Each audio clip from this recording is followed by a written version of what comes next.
Hello नमस्कार दोस्तों। स्वागत है आपका हमारे YouTube channel online for you पर।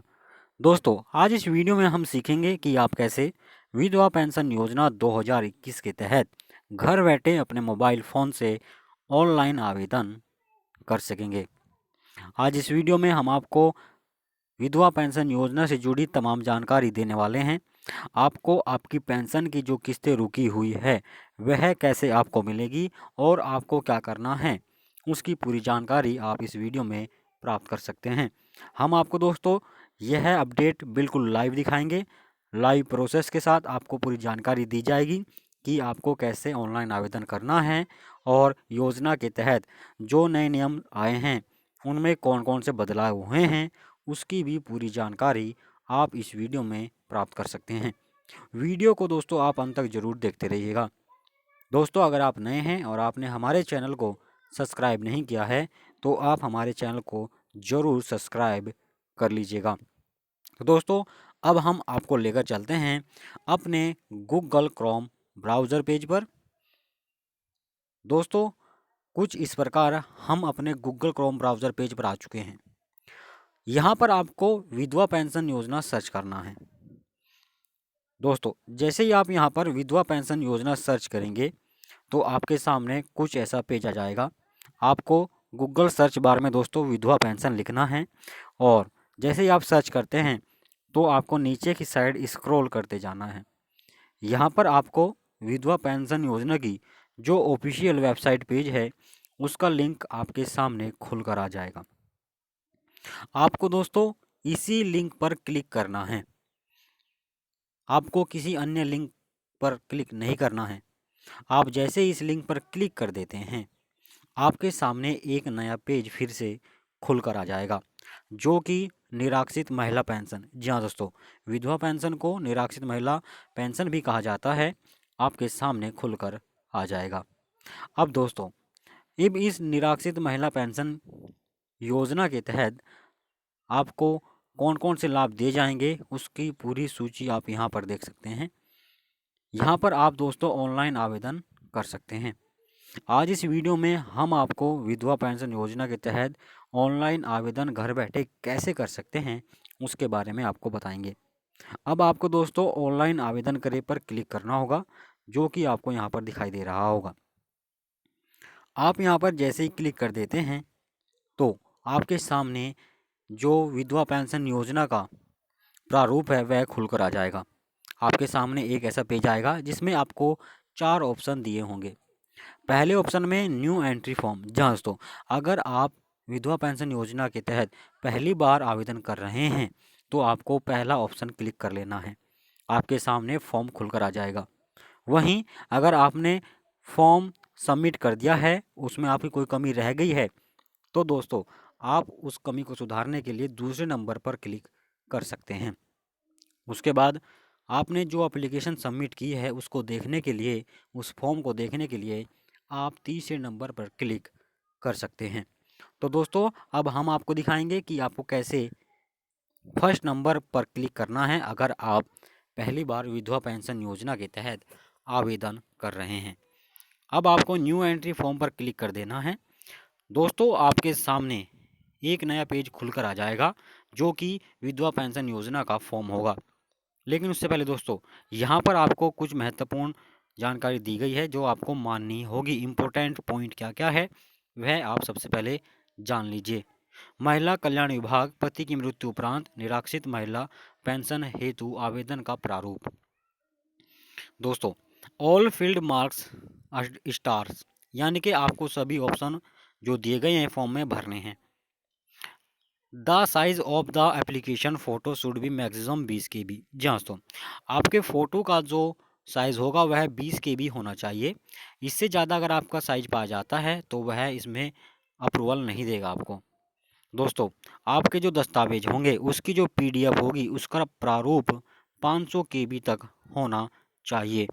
यानी कि PDF के रूप में आपके आधार कार्ड, पैन कार्ड, आपका प्रमाण पत्र, उन सभी की PDF 500 KB के अंतर्गत ही होनी चाहिए। तो चलिए दोस्तों अब हम आपको ले चलते हैं फॉर्म की तरफ। फॉर्म को आपको कैसे भरना है। सबसे पहले यहाँ पर बताती है दोस्तों व्यक्तिगत विवरण की, यानी कि आपको अपना पता एड्रेस कैसे इस फॉर्म में भरना है। सबसे पहले जो पहले कॉलम में आपसे पूछा गया है आपके जनपद का नाम, दूसरे में तहसील और आवेदिका का नाम। जांच दो। नंबर 4 पे है आपका निवास। दोस्तों, जनपद आपका कौन सा है आपको क्लिक कर लेना है और आपको अपना जनपद इसमें फिल कर देना है। उसके बाद आपकी तहसील नंबर 2 पे क्या पड़ती है आपको वह भी फिल कर देनी है। इसके बाद आप कहाँ के निवासी है आपको यहाँ पर क्लिक करके आपको यहाँ पर भर देना है। आप शहरी क्षेत्र से है या फिर ग्रामीण क्षेत्र से है आपको यहाँ पर क्लिक करके भर देना है। अगर आप शहरी क्षेत्र से हैं तो आपके सामने अलग पेज खुलकर आएगा और ग्रामीण क्षेत्र से हैं तो आपके सामने कुछ इस तरह का पेज खुलकर आ जाएगा। अब आपको ऊपर की तरफ स्क्रॉल करते जाना है और यहाँ पर आपको आपका ब्लॉक, गांव, डाकघर, ग्राम पंचायत का नाम, न्याय पंचायत कौन सी है वह आपको यहाँ पर फिल करके भर देनी है। अब यहाँ पर आपको ब्लॉक जो आपका है उस पर आपको क्लिक कर देना है। उसके उपरांत आपके गांव का क्या नाम है वह भी आपको यहाँ पर फिल करके भर देना है। जो भी आपका गांव है आप उस गांव का नाम यहाँ पे डाल सकते हैं। और दोस्तों, यहाँ पर आपको स्वयं लिखना होगा आपकी न्याय पंचायत कौन सी है और यहाँ पर आपको अपने डाकघर का नाम लिखना होगा जो भी आपका डाकघर है।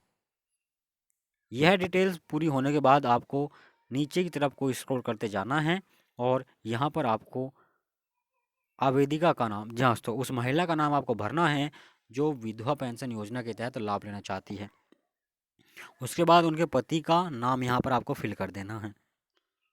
उसके उपरांत मकान संख्या आपकी कितनी है वह आपको इस कॉलम में भरनी है।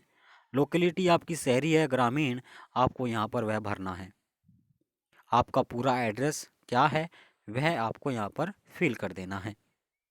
आपकी गली का नंबर क्या है वह आप यहाँ पर दर्ज करेंगे और आपका पिन कोड क्या है वह आपको यहाँ पर फिल करना है। इतना काम होने के बाद दोस्तों आपको नीचे की तरफ स्क्रॉल करते जाना है। यहाँ पर आपसे जो सबसे महत्वपूर्ण बात है यह आपसे कह रहा है कि अपलोड रंगीन फ़ोटो आकार की फ़ोटो आपको यहाँ पर PDF के रूप में सबमिट करनी है। जांच तो यहाँ पर आपको वह सबमिट करके भर देनी है जिसका साइज 20 KB से ज़्यादा नहीं होना चाहिए। अगर 20 KB से ज़्यादा होगा तो यह आपको मना कर देगा। अब बात आती है श्रेणी की। जांच तो आप किस श्रेणी में आते हैं। यहाँ पर OBC, माइनॉरिटी या फिर जर्नल आप किस श्रेणी में आते हैं वह आपको यहाँ पर फिल कर देना है। आपकी जो उप श्रेणी है वह आपको यहाँ पर फिल करनी है और आपकी आयु कितनी है वह आप यहाँ पर दर्ज करेंगे। आपकी जन्म तिथि क्या है आपको यहाँ पर दर्ज कर देनी है।